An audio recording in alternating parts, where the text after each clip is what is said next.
जय जिनेन्द्र निर्वाण कांड वीतरागवंदौ सदा भाव सहित शिरनाय कहूँ कांड निर्वाण की भाषा सुगम बनाय। अष्टापद आदिश्वर स्वामी वासुपूज चंपापुरी नामी नेमिनाथ स्वामी गिरनार वंदो भाव भगति उरधार। चरम तीर्थंकर चरम शरीर पावापुरी स्वामी महावीर शिखर समेत जिनि सुरभीस भाव सहित वंदो निषदीस। वरदत्तरायरु इंद मुनिंद सायर दत्त आदि गुणवृंद नगर तारवर मुनि उठकोडी वंदो भाव सहित कर जोड़ी।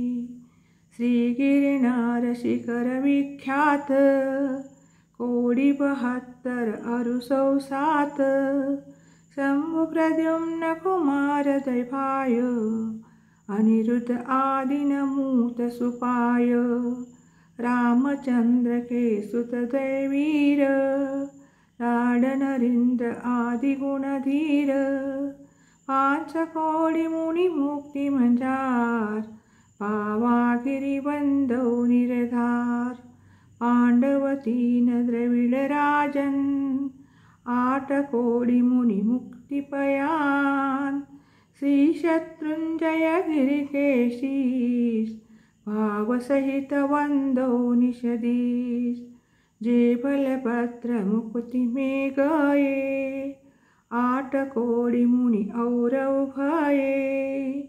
श्री गजपंत शिखर सुविशाल तिनके चरण नमोति हुकाल। राम हनु सुग्रीव सुडील गव गवाक्य नील महानील कोडी 99 मुक्ति पयान। तुंगिगिरी वंदो धरि ध्यान नंग अनंग कुमार सुजान 5 कोडी अरु अर्ध प्रमाण। मुक्ति गए सोनागिरीशीष ते वंदो त्रिभुवनपति ईश। रावण के सुत आदि कुमार मुक्ति गए रेवा तटसार। कोटि 5 अरु लाख 50 ते वंदो धरि परम कुलास। रेवा नदी सिद्ध वरकूट पश्चिम दिशा देह सहजूट। द्वैचक्री 10 काम कुमार उठकोडी वंदो भवपार। बड़वनि बड़नयर सुचंग दक्षिण दिशि कीरचूल उतंग। इंद्रजीत अरु कुंभजुकर्ण ते वंदो भवसागर तर्ण। सुवर्णभद्र आदि मुनिचार पावा गिरिवर शिखर मंजार। चेलना नदी तीर के पास मुक्ति गए वंदो निततास। फल होडी बड़गाम अनूप पश्चिम दिशा द्रोणगिरि रूप। गुरुदत्तादि मुनिसुर जहाँ मुक्ति गए वंदो निततः। बाल महाबल मुनि दोय नाग कुमार मिले त्रय होय।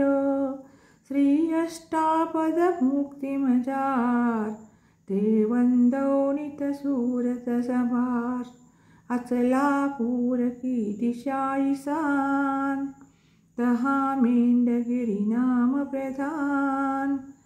3.5 कोडी मुनिराय तिनके चरण नमूचित लाय। वंशस्थल वन के ढी होय पश्चिम दिशा कुंतगिरी सोय।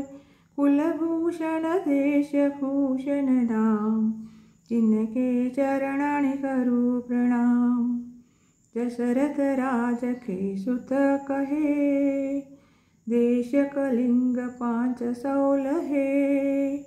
कोटि शिला मुनि कोटि प्रमाण, वंदन करू जोरि जुगपान। समावसरण श्री पार्श्वजनिंद, रे सिंधी गिरि नयनानंद। वरदत्तादि पंच ऋषिराज, ते वंदो नित धर्म जियास। मथुरापुर पवित्र उद्यान, जम्बू स्वामी जी निर्वाण। सरम केवली पंचम काल, ते वंदो नित धर्म जियास। 3 लोक के तीरथ जहाँ, नित प्रति वंदन की जयता। मन वच काय सहित सिरनाय, वंदन करहि भाविक गुण गाय। संवत 1700 ताल, अश्विन सुदी दशमी सुविशाल। भैया वंदन करहि त्रिकाल, जय निर्वाण कान